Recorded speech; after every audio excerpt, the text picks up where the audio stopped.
ഇവിടെ ബഹുമാന്യനായ മുസ്ലിം യൂത്ത് ലീഗിന്റെ നേതാവ് സംസാരിച്ച സമയത്ത് തുടക്കത്തിൽ എനിക്ക് ഒന്ന് പറഞ്ഞ് ശീലിച്ചതുകൊണ്ടാവും ഒരു പ്രയോഗം നടത്തേണ്ടായി.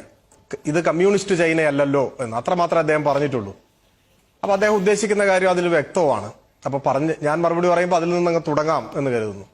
കമ്മ്യൂണിസ്റ്റ് ചൈനയിൽ മതസ്വാതന്ത്ര്യത്തെക്കുറിച്ച്, ഇസ്ലാം മത ആരാധനാലയങ്ങൾ പരിപാലിക്കപ്പെടുന്നതിനെ കുറിച്ച്, മുസ്ലിങ്ങളെ പ്രത്യേകമായി പരിഗണിക്കുന്നതിനെ കുറിച്ചൊക്കെ യൂത്ത് ലീഗ് നേതാവിന് വല്ല സംശയവും ഉണ്ടെങ്കിൽ, തെറ്റിദ്ധാരണയുണ്ടെങ്കിൽ അത് പരിഹരിക്കാൻ ഏറ്റവും നല്ല ഒരു മാർഗമുണ്ട്.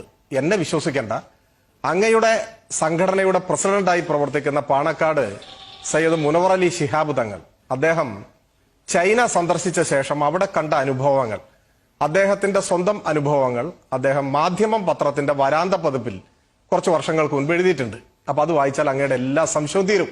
എന്നിട്ട് വല്ല സംശയവും നിലനിൽക്കുന്നുണ്ടെങ്കിൽ കമ്മ്യൂണിസ്റ്റ് രാജ്യങ്ങളിൽ ഇത്തരം സമീപനം, ഇത്തരം വിശ്വാസങ്ങളോടും ആരാധനാലയങ്ങളോടും വിശ്വാസികളോടുമുള്ള സമീപനത്തെക്കുറിച്ച് അങ്ങയുടെ മൺമറഞ്ഞ നേതാവ് CH Muhammad Koya Sahib Soviet Union സന്ദർശിച്ചിട്ട് വളരെ വിശദമായി തന്നെ യാത്ര എന്ന പേരിൽ പുസ്തകമായിട്ട് എഴുതിയിട്ടുണ്ട്. അത് അദ്ദേഹത്തിന്റെ പുത്രൻ ബഹുമാനായ ശ്രീ MK മുനീറിന്റെ നേതൃത്വത്തിലുള്ള ഒലീവ് പബ്ലിക്കേഷൻ പ്രസിദ്ധീകരിച്ചിട്ടുമുണ്ട്.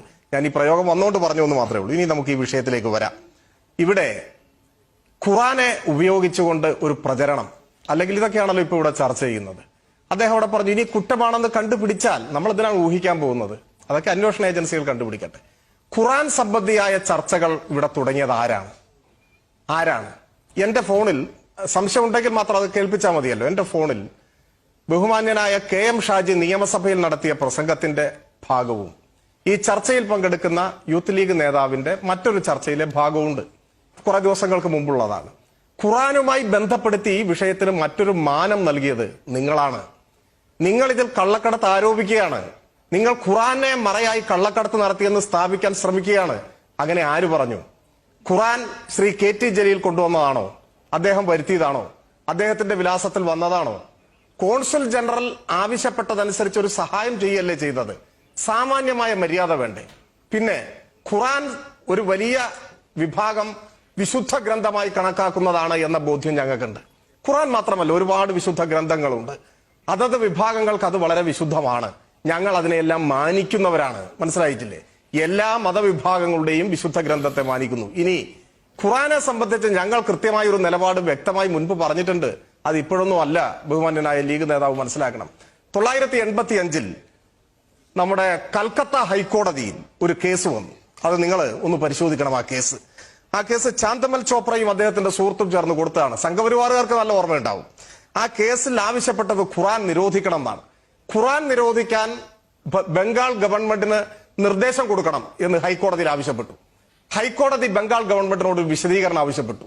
ജ്യോതി ബസുവിന്റെ ഗവൺമെന്റ് കൊടുത്ത മറുപടി എന്താണെന്നറിയോ നിങ്ങൾക്ക്? ആ മറുപടിയുടെ ഭാഗം ഞാൻ പ്രസക്ത ഭാഗം മാത്രം ഒന്ന് പരാമർശിക്കാം. The court has no jurisdiction to pronounce a judgment on Quran, the holy scripture of the Muslims, the world over, each and every word of which according to Islamic belief is an unalterable. ഇത് കൊടുത്തത് 1985-ലാണ്.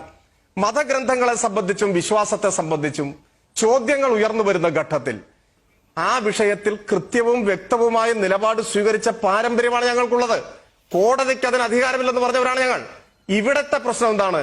നിങ്ങൾ ഈ ഗവൺമെന്റിനെതിരെ കെട്ടിച്ചമച്ചൊരു പുകമറ സൃഷ്ടിച്ചൊരു ആരോപണം കൊണ്ടുവരുന്നു. ആ ആരോപണത്തിന്റെ ഒരു ഘട്ടത്തിൽ സംഘപരിവാർ അതിനെ വർഗീയവൽക്കരിക്കാൻ ശ്രമിക്കുന്നു. ഖുറാന്റെ പേരിൽ നിങ്ങൾ അതിനോടൊപ്പം ചേരുന്നു.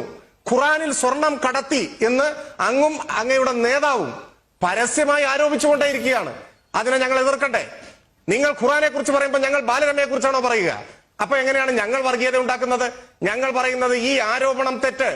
നിങ്ങൾ പരിശുദ്ധ ഖുറാന്റെ മറവിൽ സ്വർണം കടത്തി എന്ന കള്ളം പറയുന്നു. ആ വിഷയവുമായി ഒരു തരത്തിലും ഖുറാൻ വന്നതുമായി ഒരു തരത്തിലും ബന്ധമില്ലാത്ത മന്ത്രി അതിലേക്ക് വലിച്ചടയ്ക്കുന്നു. മന്ത്രി കോൺസുൽ ജനറലിന്റെ സഹായാഭ്യർത്ഥന സ്വീകരിച്ച് വഖഫിന്റെയും ന്യൂനപക്ഷ ക്ഷേമത്തിന്റെയും ചുമതലയുള്ള ആൾ എന്ന നിലയിൽ ആ സഹായം കൊടുത്തതാണ്. ലോകത്തെവിടെയും വിശ്വാസിയായ ഒരു മുസൽമാന് ഖുറാൻ മതസ്ഥാപനങ്ങളിൽ കൊടുക്കാനുള്ള അവകാശമുണ്ട്.